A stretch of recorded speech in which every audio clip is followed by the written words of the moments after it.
अगर मीन की बात करें तो मीन क्या है, अगर मीन देखें तो मीन का मतलब है बेटा आपका सेंट्रल टेंडेंसी का एक मेथड जिसके थ्रू आप सेंट्रल टेंडेंसी फाइंड करते हो। सबसे पहले आपको ये समझना चाहिए कि सेंट्रल टेंडेंसी क्या होती है। सेंट्रल टेंडेंसी की बात हम अगर करें तो सेंट्रल टेंडेंसी एक मेजर है जिसके थ्रू आपको अपने डेटा का रिप्रेजेंटेटिव वैल्यू मिलता है, ठीक है। और अगर हम कहें इसको एक ऐसी वैल्यू जिससे आपकी पूरी सीरीज रिप्रेजेंट होगी, उसे हम सेंट्रल टेंडेंसी कहते हैं।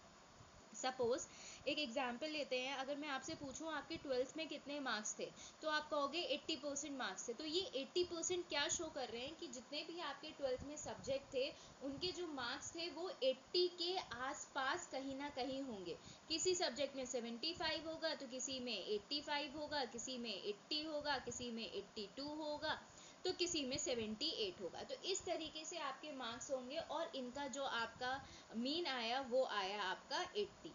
तो ये आपने मुझे बता दिया कि मेरे जो मार्क्स थे वो 80 थे। तो ये 80 आपका क्या बता रहा है, ये एक ऐसी वैल्यू है जिसके अराउंड ये पूरी सीरीज रिवॉल्व करती है।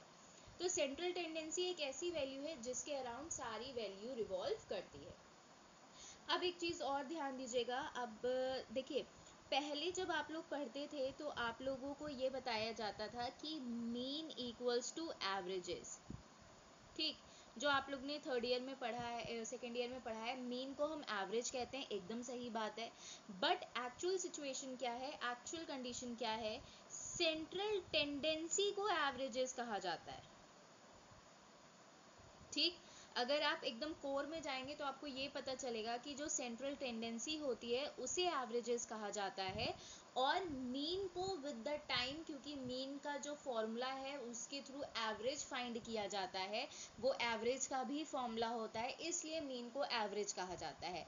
बट अगर एक्चुअल बात की जाएगी तो सेंट्रल टेंडेंसी को कहा जाता है स्टैटिस्टिकल एवरेज, मतलब एक ऐसी वैल्यू जो आपकी पूरी सीरीज को शो करती है, ठीक। अगर हम देखें तो सेंट्रल टेंडेंसी की अगर हम बात करें तो इसमें मेजर 3 टर्म्स आप पढ़ते हैं, दैट इज मीन का सिंबल एक्स बार है, median M and mode Z. Mode को जेड से शो करते हैं, मीडियन को एम से, और एक्स को एक्स बार मतलब मीन। ये 3 चीज़ पढ़ते हैं और उसके सिवा 2 चीज़ और पढ़ते हैं, ज्योमेट्रिक मीन और हार्मोनिक मीन, ठीक। ये 5 चीज़ें आप पढ़ते हैं सेंट्रल टेंडेंसी के लिए। बट सिंस हमें कोरिलेशन पढ़ना है तो हम बस मीन तक ही सॉल्व करते हैं, मीन को देखते हैं कि किस तरीके से फाइंड करते हैं और फिर आगे बढ़ेंगे, ठीक।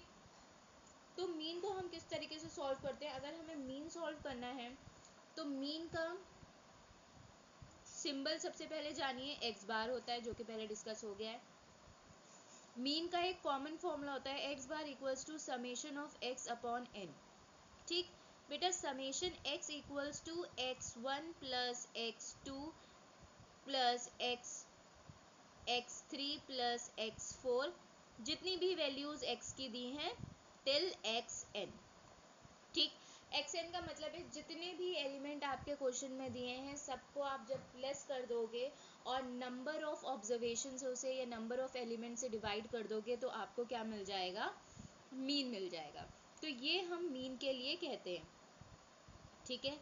तो मीन क्या हुआ आपका, summation of X upon N. Suppose एक क्वेश्चन लेते हैं, हम एक क्वेश्चन हम बनाते हैं। क्वेश्चन में हम देखते हैं आपको दिया है एक्स दिया गया है 5 10 15 10, बस ये 4 वैल्यू दी गई हैं और इसके लिए आपको क्या कहा गया है, फाइंड मीन। तो अगर इन 4 वैल्यू को आपको मीन फाइंड करना है तो बेटा जी आप क्या करोगे, यही वाला फॉर्मूला जो दिया है summation X equals X bar equals to summation X upon N. तो समेशन एक्स क्या हुआ, जो ये जितनी भी एक्स की वैल्यू दी है इनका सबका सम कर दोगे तो ये कितना हो गया 20 प्लस 20 40। तो ये सम कितना आ गया आपका, समेशन एक्स इक्वल्स टू 40। तो जितने भी एलिमेंट थे ये पहला वाला x1 माना गया, दूसरा वाला x2, फिर x3, ये x4, ठीक। इन सम का प्लस किया तो ये कितना हो गया 40, और n मतलब नंबर ऑफ ऑब्जर्वेशन कितनी है 4। तो यहाँ पर बेटा आपका मीन कितना आ गया 40 डिवाइडेड बाय 4 इक्वल्स टू 10। तो ये आपका क्या आ गया, मीन आ गया। इस तरीके से आप मीन फाइंड करेंगे। ठीक, अब मैं मीन का सिर्फ आपको यही मेथड बताऊंगी, मीन के और मेथड नहीं बताऊंगी, कॉन्टिन्यूस सीरीज पे नहीं जाऊंगी, क्योंकि while solving your correlation and regression आपको मीन इसी से फाइंड करना है और फॉर्मूलों की नीड नहीं है। ठीक है,